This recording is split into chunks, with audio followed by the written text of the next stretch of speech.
America Votes 2016 continues right here on Newsmax and Newsmax.com. I'm Ed Berliner. Thanks so much for joining us. All right, T's on the other side. Let's get to it. 92% of the precincts reporting in Michigan right now. Bernie Sanders is still holding on to his lead over Hillary Clinton, 50.5% to 47.5%. And we just want to point out here, let's see. They're pointing out that not all of Detroit, this is key, not all of Detroit, Flint, and Grand Rapids are in at this point with 92% of the vote, so they are still counting votes in those counties. Here we go right now. Let's see. According to WBZ News Radio, in the Michigan primary, with 92% reporting, Bernie Sanders has 49.9% of the vote. Hillary Clinton has 48.1% of the vote. We are talking maybe here about 20, no, not even. We're talking about 17,000 votes tops are separating them right now. So it's the only cliffhanger that we have going on for the evening here. We'll talk more about that as we move on. We'll bring it to you momentarily. All right, let's get back to it here. Joined once again by the national columnist and pollster Matt Towery, who has stayed with us, and getting a different take for the first time this evening, welcoming staff writer at The Federalist, Bre Payton. All right, Bre, you're first up. You're brand new here on this whole little go-round tonight on the postgame. So let me get your first shot here tonight. Your thoughts about Donald Trump winning Michigan and Mississippi, and some people, like Matt, even saying, come on, be done. It's over with here. This whole thing is heading towards a Donald Trump nomination. Stop playing around. Oh, I would say that it's far from over. He's been able to lock up only about 44% of the delegates that have been doled out so far. So right now he has something like 468 out of like 900 or so delegates. So going forward, in order to secure the nomination without a contested convention, he's going to have to lock up 53% of all the remaining delegates left. And, you know, going forward into winner-take-all states like Ohio and Florida, that could throw a big wrench in his plans to the nomination. So there's a whole lot of ball game left. I wouldn't say that he has it locked up so far. Then why do we, and then Bre, in your opinion then, because you're a veteran at covering these, but why then do we have those people who are saying that it's over, forget it, don't even bother going anywhere, when we know that if you look at it with the numbers and with the things that can happen, technically it ain't over till it's over? Right, exactly. And I think after tonight, a contested convention looks more and more likely that it could happen. So I think the reason why people are so quickly to coalesce around Donald Trump is because he's really the only person that Republicans and the media have kind of agreed to coalesce around. Even though the votes may not be there for him, I think it's kind of like an orchestrated or just like an easy get for the media. The more they talk about him, the more the clicks they get. So I think, a lot of people decide to coalesce around him just because he's getting the most media attention right now. Matt, let me talk about that, the coalescing around Donald Trump. And I think Bre brings up a good point, but there's another side to this as well. There are those people who will tell you the reason why that Donald Trump is still leading and the reason why he is the eventual nominee is because, A, Marco Rubio has failed. Let's get right to it. John Kasich may go ahead and still get a couple of states here, maybe one or two. Maybe he gets his home state of Ohio, but he's not going to be able to mount a challenge.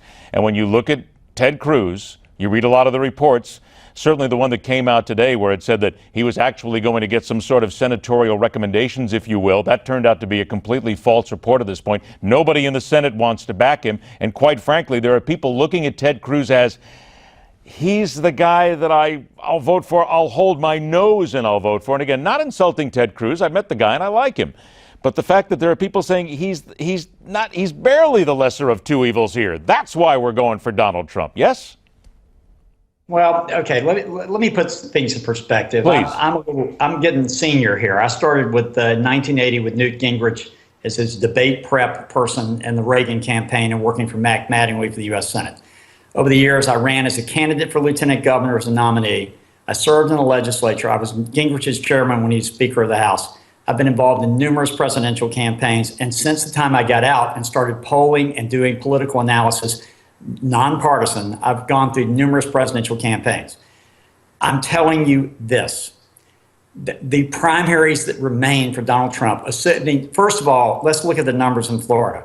Trump is somewhere between 15 and 20 points up. I'm here in Florida. It is an avalanche. This is not going to be, unless there's a turn in this debate on Thursday, Donald Trump will win. because half of the vote's going to be in early votes before Thursday, or about 40%. So let's not play this little game about he might lose Florida. If he loses Florida, yes, he's finished, because that will mean he made a major mistake in the debate. But otherwise, you have winner-take-all states coming up in New York, Arizona, other places. So it's not some math in which somewhere we're going to have a broker convention. And by the way, we have a broker convention. Do you think that Cruz or Trump will be rejected when the majority of all Republicans will have voted for one of those two people? I mean, even if it's Cruz, I will agree with that. It's a possibility, but I don't think Newt Gingrich doesn't think we're going to have a broker convention at this point. Nobody really thinks we're headed that way at this point. But in answer to your question about Cruz, and I think in general, Cruz he's not well liked among the members of the Senate. We know that. But he has done well. He has managed to climb up to the second position. So if we get down to two people very quickly, and it's Trump, Cruz, there is the possibility that Cruz could end up climbing out and winning this nomination. But what about those people, though, Matt? And I got to interrupt you. You're right on all this. Sure. But again, what about those people who say in the various reports who talk about the fact that the reason why they really want to go for Donald Trump is that they cannot in all conscience pull the lever for Ted Cruz because they just don't like the guy? Well, the likability issue is on both sides. And to Bre's point, I mean, this has been a problem that could potentially cause, a stumble down the road. But what's going on here, at least in Florida, and because I'm very involved in the polling here for the Fox affiliates, what's going on here is every time the establishment, whatever that is, Mitt Romney making robocalls, for example, every time they rear their head, the Republicans in states like Georgia, Florida, Michigan, other places hit back with more votes for Donald Trump. So I don't think it is as much as a dislike for Cruz as it is that Trump has somehow appeared to be so ganged up upon. They're just revolting against the establishment. So it's sort of like it's so ironic. I mean, I was part of allegedly the establishment for many years, but I can take a medium middle road view. And that is every time they punch, then the Trump, and not just Trump people, but other Republicans say, well, I'm tired of this as well. They ignore everything else and they pile on to Trump. Look at the numbers tonight. He's doing better than people expected, not worse. All right, Bre, let's talk about that counterpunching here right now. And Matt is exactly right. You punch the guy, he takes it, he just sucks it in and basically just walks away from it. But, and I made this point earlier tonight, and you as a journalist, let's talk about it that way. What people are punching at, Donald Trump said tonight that I haven't had so many bad things said about me in a week like I have this week.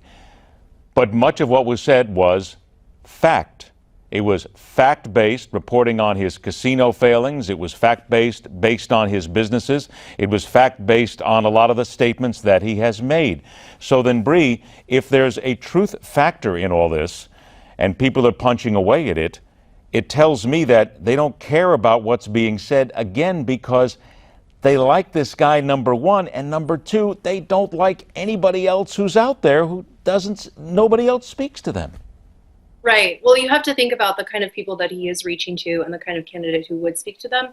So his base is a group of people who feel like they've been burned by the Obama administration. And a lot of us feel that way. I feel. But have they been? Wait a minute. Okay, and I'm going to agree with you, but I got to stop you. Is it not fair to say they've been burned by the Obama administration and they've been burned by the Republicans, by the GOP themselves? Because frankly, Bre, I'm sick and tired of hearing everybody go ahead and blame everything on the Obama administration when that administration has basically done a tremendous amount of damage. But if the Republicans are going to sit here and they're going to whine about Donald Trump, they better start taking the responsibility of the fact that they helped create him with their mistakes and the fact that they didn't give a damn about the voter for 20 years.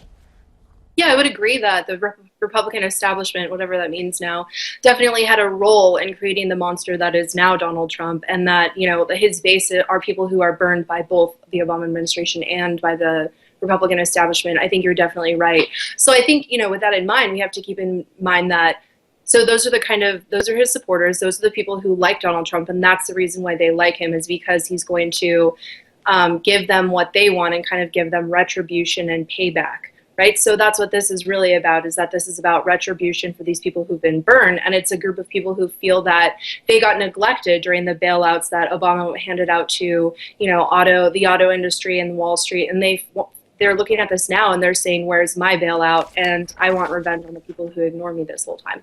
So I think keeping it, when you consider that that's his base, that those are the people who are voting for him and supporting him, I think it makes sense that they wouldn't listen to a lot of these fact-based stories that are coming out against him, right? Because they don't care about those things. They don't care that he ran a bunch of businesses into the ground and he wasn't able to sell steaks to Americans or, keep his casino afloat. They don't care about those things because what they're concerned about is their bailout and their chance at retribution. All right, now, and then let's look at something else, because you talked about, and you've mentioned it, the brokered convention. We keep hearing it back and forth. Sure. There is a super PAC that has been formed in the last couple of days here to try and draft Paul Ryan to run for the Republican presidential nomination. Paul Ryan has come out and said, a spokesman has come out and said, look, he's flattered, but he's not interested. He's shown no effort on this drafting. But there are people trying everything possible in order to see if they can sneak anything through. Bre, does what happened tonight with Donald Trump and what will likely happen in Florida with Donald Trump basically tell these people, shove off, shut up, sit down, and go away, because there's nothing you can do that's going to work at this point. You just can't do it. Stop. I don't think these kind of people are going to be dissuaded by Trump victories, right? Because this whole time we've had Trump victory after Trump victory after Trump victory, and they are still pushing for these things, right? Like, I think last week there was a group of people who were trying to get Senator Sass to run for president too, which is really not going to happen. So I think there's always going to be these really angry groups that are going to push back and try to nominate these unrealistic candidates or suggest third-party runs by individuals like Paul Ryan or Mitt Romney. So I think that, I don't think that a Trump victory is really going to stop their efforts, but I do think that, like you said, they're indeed unrealistic. Do you think, and again, I'm going to come to you, Matt, on this one as well, because I'd like to get your comment, a few minutes that we have left in this segment. But Bre, there's a Monmouth University poll out there that says that there are Democrats who would, as a matter of fact, let me just read this. I want to make sure I get it right. If Sure. Trump emerges as the GOP nominee, 7 in 10 Michigan Republican primary voters said they'll get behind him in a general election against Hillary Clinton. 9% of the Republicans said they would vote for Hillary Clinton, cross lines, just to stop Donald Trump from winning. Bre, do you get the sense, and I know this is only one poll here, but do you get a sense that that might be a growing group of people? I don't know about that. The people who I talk to would tend to be in the opposite camp, that I interact with on a day-to-day basis. But I think, the normal people outside of the Beltway that I talk to, like my family back home, I think they probably would vote for Donald Trump over Hillary Clinton if that's what it came down to. Matt, I'm going to come to you on this one as well, because when I started to look at the numbers, and that's why I wanted to make sure I got them exactly right here, because every time I look at them, I see 9% who would actually vote for Hillary Clinton. And I have to tell you, personal experience. I have friends who are hardcore Republicans, people who wouldn't vote Democrat if you put a literal or a figurative gun to their head. And they have said, in order to keep Donald Trump out of the White House, I just may go ahead and vote Democrat. Do you see that as any kind of a growing movement? It might be, but there's an equally growing movement. You have a lot of Democrats who look, Michigan is an open primary. The reason Trump did so well today is because blue-collar Democrats crossed over and voted Republican. That's what happened in other states as well. It's going to happen in Florida, even though they register as Republicans here in this state. Some people registered ahead of time. I think you're going to have cross currents both ways. These are very polarizing figures. Hillary Clinton engenders a great deal of dislike and love. It depends on how you feel. Donald Trump, the same. If they're paired against each other, I think they checkmate each other out. And I think it will be a very, very close race between the two of them if they both get the honor of facing each other. And it looks like they very likely will. And there's a whole lot of more polls that have to be taken between now and then, as a matter of fact. Matt Towery, I want to thank you so much. It's great to get you in here. It's great because you speak your mind, my friend, and get it right out there and a lot of your experience. Thank you very much. Now, Bre Payton, stick around. You're coming back right after the break. That is after we're going to go ahead and check back in with some of the numbers that are coming out, because in the last minute, we've gotten the word. Bernie Sanders has won Michigan from Hillary Clinton. He has stunned her, as a matter of fact. The Associated Press has called it. The Washington Times has called it. You see the numbers right there. 50 to 48%. That's 89% of the precincts reporting. I believe that number may need to be updated, but Bernie Sanders has pulled off the upset in Michigan. On the Democratic side of things, this changes everything. Granted, Hillary Clinton will tell you not, but it sure does. Stick around, everybody. We got a long way to go. We're here until midnight Eastern time tonight with all the numbers, all the thoughts. America Votes 2016 on Newsmax.